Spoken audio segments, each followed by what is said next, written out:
கடாய் நல்லா சூடு ஏறிடுச்சு. இப்போ எண்ணெய் சேர்த்துக்கிறேன். எண்ணெய் காஞ்சிடுச்சு. கடுகு சேர்த்துக்கிறேன். உளுத்தம்பருப்பு ஒரு அரை ஸ்பூன் சேர்த்துக்கிறேன். உளுந்து நல்லா வறுபட்டுடுச்சு. சின்னதாக ஒரு வெங்காயம் எடுத்து பொடியாக நறுக்கி எடுத்துக்கிட்டேன். இந்த வெங்காயத்தை சேர்த்துக்கிறேன். வெங்காயம் நல்லா வதங்கணும். வெங்காயம் நல்லா வதங்கிடுச்சு.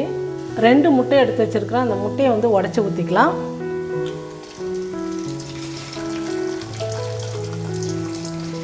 ஒரு சிட்டிகை மஞ்சள் தூள் சேர்த்துக்கிறேன். மிளகாத்தூள் ஒரு 1/4 ஸ்பூன் சேர்த்துக்கிறேன். கரம் மசாலா அரை ஸ்பூன். தேவையான அளவுக்கு உப்பு சேர்த்துக்கிறேன். இது எல்லாம் சேர்த்து நல்லா கலந்து விட்டுடலாம். பாருங்கள், முட்டை இந்த அளவுக்கு வெந்த உடனே நான் ஒரு 100 கிராம் அவரைக்காய் எடுத்து நல்லா பொடியாக நறுக்கி எடுத்து கொஞ்சமாக உப்பு சேர்த்து வேக வச்சு தண்ணி இல்லாமல் வடிகட்டி எடுத்துக்கிட்டேன். இப்போ இந்த அவரைக்காவை சேர்த்துக்கிறேன்.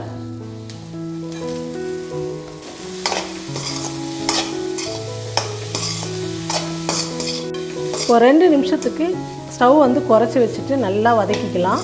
அப்போ தான் இந்த முட்டை அவரைக்காவோட நல்லா உப்பு மசாலா எல்லாம் சேர்ந்து அவரைக்காய் முட்டை பொரியல் நல்லா சூப்பராக இருக்கும். பாருங்கள், ரொம்ப ஈஸியாக ஒரு 5 நிமிஷத்தில் அவரைக்காய் முட்டை பொரியல் சூப்பராக செஞ்சிட்டோம். இந்த பொரியல் ரச சாதத்துக்கு, சாம்பார், தயிர் சாதத்துக்கெல்லாம் ரொம்ப சூப்பராக இருக்கும். கடாய் நல்லா சூடு ஏறிடுச்சு. இப்போ எண்ணெய் சேர்த்துக்கிறேன்.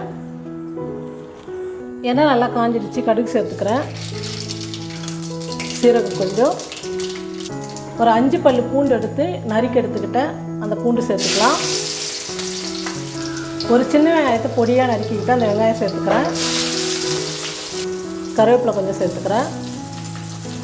இது எல்லாம் சேர்த்து நல்லா வதங்கட்டும்.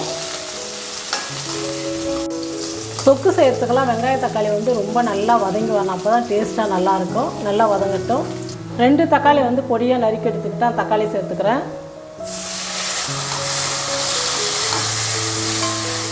பாருங்கள், வெங்காயம் தக்காளி எல்லாம் நல்லா வதங்கிடுச்சு.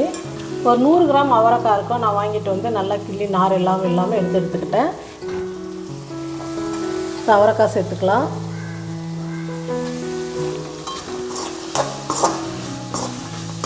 அவரைக்காய் சேர்த்ததுக்கப்புறம் 1 நிமிஷம் எண்ணெயில் நல்லா வதங்கட்டும். பாருங்கள், காய் சேர்த்து 1 நிமிஷத்துக்கு நல்லா வதங்கிடுச்சு. இப்போ மசாலாலாம் சேர்த்துக்கலாம். மஞ்சள் தூள் 1/4 ஸ்பூன். இது வெறும் மிளகாத்தூள்ன்றதுனால மிளகாத்தூள் நான் கம்மியாக சேர்த்துக்கிறேன். 1/4 ஸ்பூன் மிளகாத்தூள் சேர்த்துக்கிறேன். உங்களுக்கு காரம் எந்த அளவுக்கு தேவையோ நீங்கள் அந்த அளவுக்கு சேர்த்துக்கலாம். தனியாத்தூள் அரை ஸ்பூன். கரம் மசாலா 1/4 ஸ்பூன். தேவையான அளவுக்கு உப்பு சேர்த்துக்கிறேன். எல்லாம் சேர்த்து வதக்கிக்கலாம். 1 நிமிஷத்துக்கு நல்லா வதக்கிக்கிட்டேன். இப்போ தேவையான அளவுக்கு தண்ணி சேர்த்துக்கலாம்.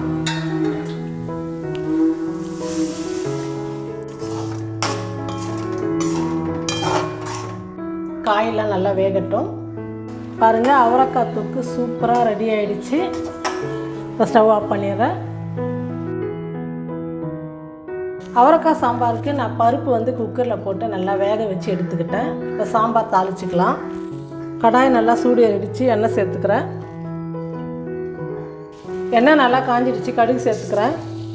சீரகம் கொஞ்சம் சேர்த்துக்கிறேன். கடுகு நல்லா பொரிஞ்சிடுச்சு. ஒரு பெரிய வெங்காயம் எடுத்து நீல வாக்கல் கட் பண்ணி எடுத்துக்கிறேன். அந்த வெங்காயம் சேர்த்துக்கிறேன். கருவேப்பிலை கொஞ்சம். வெங்காயம் நல்லா வதங்கட்டும். வெங்காயம் நல்லா வதங்கிடுச்சு. ஒரு 2 தக்காளி எடுத்து கட் பண்ணி எடுத்துக்கிட்டேன். அந்த தக்காளி சேர்த்துக்கலாம்.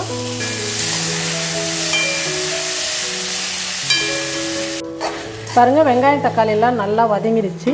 இப்போ நம்ம அவரைக்காய் சேர்த்துக்கலாம். சாம்பாருக்கு இந்த மாதிரி கொஞ்சம் நீட்டாக போட்டால் தான் சாம்பாருக்கு நல்லாயிருக்கும். காய் சேர்த்ததுக்கப்புறம் ஒரு 2 நிமிஷம் நல்லா எண்ணெயிலே வதங்கட்டும். அவரைக்காயெல்லாம் சேர்த்து நல்லா வதங்கிடுச்சு. மசாலாலாம் சேர்த்துக்கலாம். சாம்பார் பொடி 1 ஸ்பூன் சேர்த்துக்கிறேன். மிளகாத்தூள் அரை ஸ்பூன். மல்லித்தூள் அரை ஸ்பூன். மஞ்சள் தூள் 1/4 ஸ்பூன். தேவையான அளவுக்கு உப்பு சேர்த்துக்கிறேன். பெருங்காயத்தூள் கொஞ்சம்.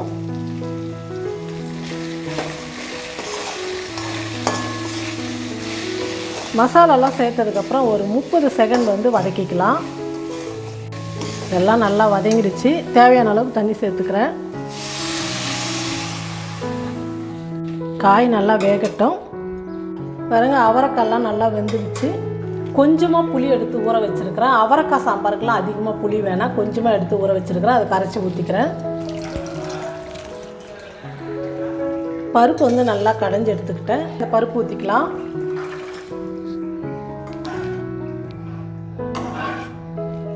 பருப்பு சேர்த்ததுக்கப்புறம் ஒரு 3 நிமிஷம் நல்லா சாம்பார் கொதிக்கட்டும். பாருங்க அவரைக்காய் சாம்பார் ரெடி ஆயிடுச்சு. ஸ்டவ் ஆஃப் பண்ணிடலாம். அவரைக்காய் வேர்க்கடலை போட்டு குழம்பு தான் செய்ய போகிறோம். இப்போ நான் ஸ்டவ் பற்ற வச்சு ஸ்டவ் மேலே ஒரு கடாயை வச்சுட்டேன். இப்போ எண்ணெய் சேர்த்துக்கிறேன். நிறைய பேர் வந்து வேர்க்கடலை வந்து சேர்த்து செய்ய மாட்டாங்க. ஆனால் நீங்கள் வேர்க்கடலை வந்து இந்த மாதிரி அவரைக்காய், கத்திரிக்காய் இதெல்லாம் வந்து போட்டு செய்யும் போது ரொம்ப டேஸ்ட்டு சூப்பராக இருக்கும் சாப்பிட்றதுக்கு. கொத்தரக்காய் மட்டும் தான் சேர்ப்பாங்க. ஆனால் நாங்கள் வந்து நிறைய வந்து காய்கறியில் வந்து வேர்க்கடலை சேர்க்காமல் சாப்பிடவே மாட்டோம். உடம்புக்கு நல்லது, வேர்க்கடலை அவ்வளோ நல்லது. எண்ணெய் காஞ்சிடுச்சு. கடுகு சேர்த்துக்கிறேன். ஒரு 1/4 ஸ்பூன் சீரகம் சேர்த்துக்கிறேன். ஒரு பெரிய வெங்காயம் எடுத்து பொடியாக நறுக்கி எடுத்துக்கிட்டேன். கொஞ்சம் கருவேப்பிலையும் சேர்த்துக்கிறேன்.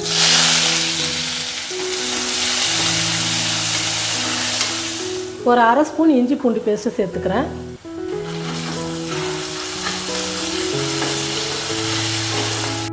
இஞ்சி பூண்டு பேஸ்ட்டு சேர்த்து நல்லா வதங்கிடுச்சு. ஒரு பெரிய தக்காளி எடுத்து நீல வாக்கல் கட் பண்ணிக்கிட்டு இந்த தக்காளி சேர்த்துக்கிறேன்.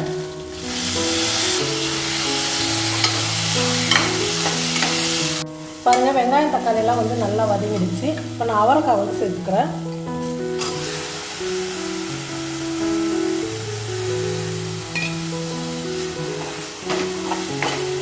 அவரைக்காய் சேர்த்ததுக்கப்புறம் 1 நிமிஷம் நல்லா எண்ணெயில் வதங்கிட்டோம். அவரைக்காய் சேர்த்ததுக்கப்புறம் நல்லா வதங்கிடுச்சு. மஞ்சள் தூள் 1/4 ஸ்பூன், கரம் மசாலா 1/4 ஸ்பூன், மல்லித்தூள் 1/2 ஸ்பூன், மிளகாய்த்தூள் 1/4 ஸ்பூன். இது வெறும் மிளகாய் தூள்ன்றதுனால காரம் அதிகமாக இருக்கும். அதனால் நான் 1/4 ஸ்பூன் சேர்த்துக்கிறேன். இந்த குழம்புக்கு தேவையான அளவுக்கு உப்பு சேர்த்துக்கிறேன்.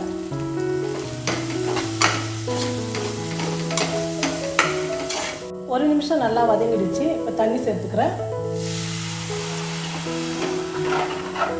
அவரைக்காய் நல்லா வேகட்டும். பாருங்கள் அவரைக்காயெல்லாம் வந்து குழம்பு வந்து நல்லா கொதிச்சிடுச்சு. இப்போ நம்ம வேர்க்கடலை சேர்த்துக்கலாம். நான் வேர்க்கடலை நல்லா வறுத்து தோல் எடுத்து தூள் பண்ணி எடுத்து வச்சுக்கிட்டேன். இப்போ அதுலேருந்து ஒரு 4 ஸ்பூன் சேர்த்துக்கிறேன். நீங்கள் ஒரு முறையாவது இந்த மாதிரி வேர்க்கடலை போட்டு அவரைக்காய் தொக்கு, குழம்பு இந்த மாதிரி ஏதாவது செஞ்சு பாருங்கள். ரொம்ப சூப்பராக இருக்கும்.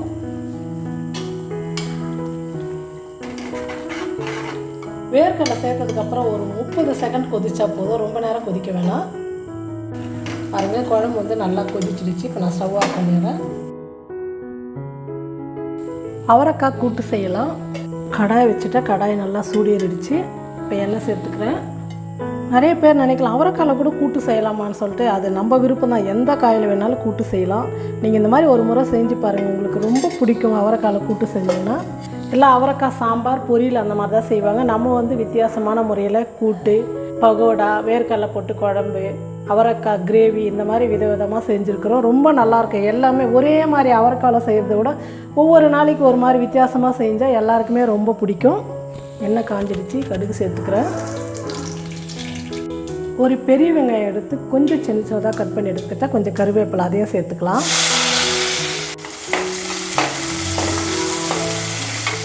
வெங்காயம் நல்லா வதங்கட்டும். ஒரு பெரிய தக்காளி எடுத்து பொடியாக நறுக்கி எடுத்துக்கிட்டு அந்த தக்காளி சேர்த்துக்கிறேன். தக்காளி நல்லா வதங்கட்டும். வெங்காயம் தக்காளி எல்லாம் நல்லா வதங்கிடுச்சு. நான் அவரைக்காய் வந்து பொடியாக நறுக்கி எடுத்துக்கிட்டேன். இந்த அவரைக்காய் சேர்த்துக்கிறேன். கூட்டுக்கெல்லாம் வந்து இந்த மாதிரி ரொம்ப பொடியாக நறுக்குனா தான் நல்லாயிருக்கும். இஞ்சி பூண்டு பேஸ்ட்டு ஒரு 1/2 ஸ்பூன் சேர்த்துக்கிறேன். இது எல்லாம் சேர்த்து பச்சை வாசனை போகிற அளவுக்கு நல்லா வதக்கிக்கலாம். எல்லாம் நல்லா வதங்கிடுச்சு. மஞ்சள் தூள் கொஞ்சம் சேர்த்துக்கிறேன். மல்லித்தூள் 1/2 ஸ்பூன், மிளகாத்தூள் 1/2 ஸ்பூன், தேவையான அளவுக்கு உப்பு சேர்த்துக்கிறேன்.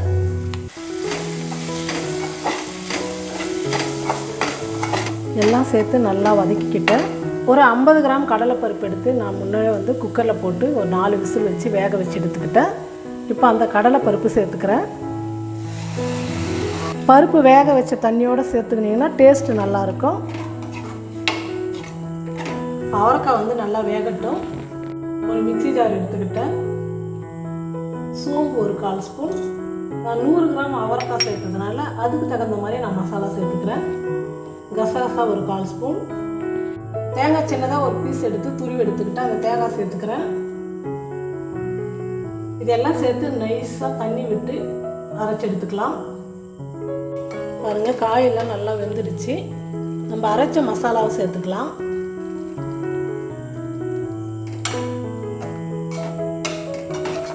தேங்காய் சேர்த்ததுக்கப்புறம் ஒரு 2 நிமிஷம் கொதிக்கட்டும். கொஞ்சமாக கொத்தமல்லி கட் பண்ணி எடுத்துருக்கிறேன், அதையும் சேர்த்துக்கிறேன். பாருங்கள், சூப்பராக அவரைக்காய் கடலைப்பருப்பு கூட்டு செஞ்சுட்டோம். இப்போ நான் ஸ்டவ் ஆஃப் பண்ணிடுறேன். அவரைக்காய் பகோடா செய்யலாம். ஒரு பெரிய வெங்காயம் எடுத்து நீல வாக்கால் நைஸாக கட் பண்ணி எடுத்துக்கிட்டு அந்த வெங்காயத்தை ஒரு பாத்திரத்தில் சேர்த்துக்கலாம். ஒரு 50 கிராம் அவரைக்காய் எடுத்து வெங்காயம் எப்படி கட் பண்ணமோ அதே மாதிரி நீல வாக்கால் கட் பண்ணி எடுத்துக்கிட்டேன். இந்த அவரைக்காவும் சேர்த்துக்கலாம். கொத்தமல்லி பொடியாக நறுக்கியது கொஞ்சம் சேர்த்துக்கிறேன். கருவேப்பிலை கொஞ்சம். இது எல்லாம் சேர்த்து நல்லா கலந்து விட்டுடலாம். 1/2 ஸ்பூன் சோம்பு சேர்த்துக்கிறேன். மஞ்சள் தூள் 1/4 ஸ்பூன் சேர்த்துக்கிறேன். மிளகாய்த்தூள் 1/2 ஸ்பூன் சேர்த்துக்கிறேன். பெருங்காயத்தூள் கொஞ்சம் சேர்த்துக்கலாம். தேவையான அளவுக்கு உப்பு சேர்த்துக்கிறேன். இப்போ எல்லாம் சேர்த்து நல்லா ஒரு முறை கலந்து விட்டுடலாம்.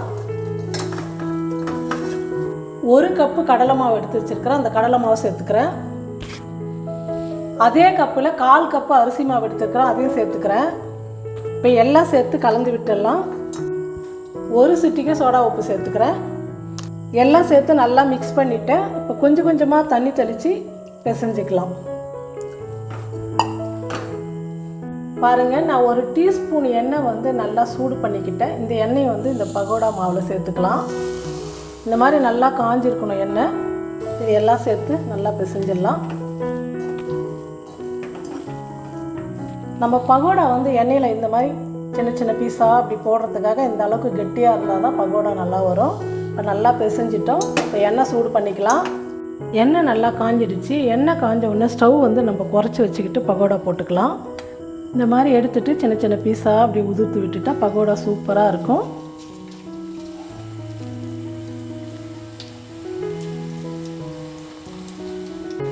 ரொம்ப பெருசு பெருசு இல்லாமல் இந்த மாதிரி சின்ன சின்ன பீஸாக இருந்தால் தான் இந்த பகோடா சாப்பிட்றதுக்கு ரொம்ப டேஸ்ட்டாக இருக்கும். பாருங்கள், பகோடா நல்லா வெந்துடுச்சு. இப்போ நம்ம எடுத்துக்கலாம். நல்லா இந்த மாதிரி கலர் மாறி வரணும். அப்போ தான் பகோடா எடுத்தால் சாப்பிட்றதுக்கு நல்லா மொறு மொறுன்னு சூப்பராக இருக்கும். பாருங்கள், சூப்பராக வந்திருக்கு அவரைக்காய் பகோடா. இதே மாதிரி எல்லா மாவும் நம்ம பகோடா சுட்டு எடுத்துக்கலாம். அவரைக்காய் பருப்பு சாம்பார், அவரைக்காய் கடலைப்பருப்பு கூட்டு, அவரைக்காய் கிரேவி, அதாவது தொக்குன்னு சொல்லலாம். இது சாதத்தோடு சாப்பிட்றதுக்கு ரொம்ப சூப்பராக இருக்கும். அவரைக்காய் முட்டை பொரியல் செஞ்சேன். அவரைக்காய் வேர்க்கடலை போட்டு குழம்பு செஞ்சு இந்த சாதத்துக்கு சப்பாத்திக்கு எல்லாத்துக்குமே ரொம்ப சூப்பராக இருக்கும். அவரைக்காய் வச்சு ஒரு பகோடா சூப்பராக பண்ணியிருக்கேன். இது எல்லாருக்குமே ரொம்ப பிடிக்கும். அவரைக்காய் சாப்பிடாதவங்களுக்கு கூட இந்த மாதிரி செஞ்சு கொடுத்தீங்கன்னா ரொம்ப விரும்பி சாப்பிடுவாங்க. குழந்தைங்களாம் அவரைக்காய் பொரியல் அந்த மாதிரிலாம் கொடுத்தா சாப்பிட மாட்டாங்க. நீங்கள் இந்த மாதிரி செஞ்சு கொடுங்க, ரொம்ப விரும்பி சாப்பிடுவாங்க. நான் 1/2 கிலோ அவரைக்காய் வாங்கிட்டு செஞ்சுருக்கேன். நீங்களும் உங்கள் வீட்டில் இந்த மாதிரி ஒவ்வொரு நாளைக்கு ஒரு பொரியல், ஒரு அவரைக்காய் தொக்கு, சாம்பார், அவரைக்காய் பகோடா, இந்த மாதிரி ஒவ்வொரு நாளைக்கு ஒவ்வொன்று நீங்கள் செஞ்சு கொடுக்கும்போது ரொம்ப எல்லாருக்குமே ரொம்ப பிடிக்கும், விரும்பி சாப்பிடுவாங்க. சூப்பராக இருக்கும். நீங்கள் இந்த மாதிரி செஞ்சிங்கன்னா நீங்களும் உங்கள் வீட்டில் இந்த மாதிரி செஞ்சு பார்த்துட்டு எப்படி இருக்குன்னு சொல்லிட்டு மறக்காமல் கமெண்ட் பண்ணுங்கள், ஷேர் பண்ணுங்கள். நன்றி.